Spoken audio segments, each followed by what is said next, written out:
Operation सिंदूर अजून संपलेलं नाही, वेळ आल्यावरती जगाला आम्ही पिक्चर दाखवणार। संरक्षण मंत्री राजनाथ सिंह यांचा पाकिस्तानला इशारा।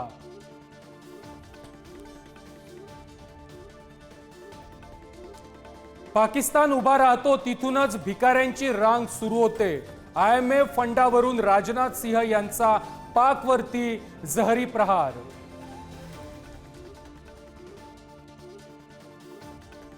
दहशतवाद थांबणार नाही तोपर्यंत सिंधू जलकरार स्थगितच राहणार। परराष्ट्र मंत्री एस जयशंकर यांचं पाकिस्तानला कडक शब्दामध्ये उत्तर, पाणी सोडण्यासाठी पाककडून गयावया।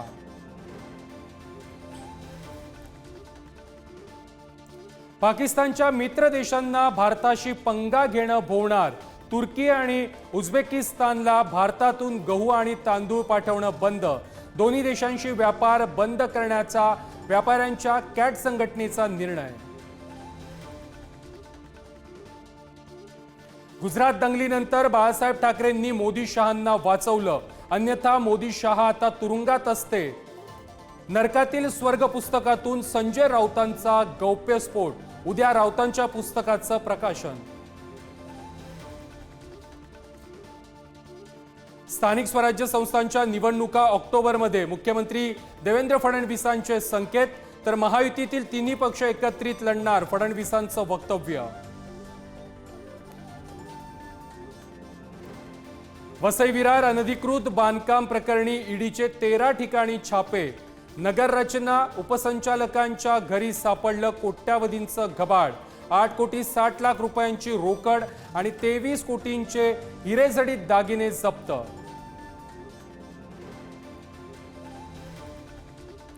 केंद्र सरकार संरक्षण बजेटमध्ये आणखी वाढ करण्याची शक्यता। संरक्षण मंत्रालयाचा सरकारला अतिरिक्त 50,000 कोटींचा प्रस्ताव। संसदेच्या हिवाळी अधिवेशनात प्रस्ताव मंजूर होण्याची शक्यता।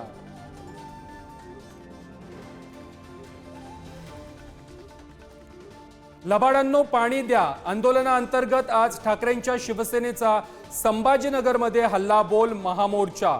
आदित्य ठाकरे करणार मोर्चाचं नेतृत्व।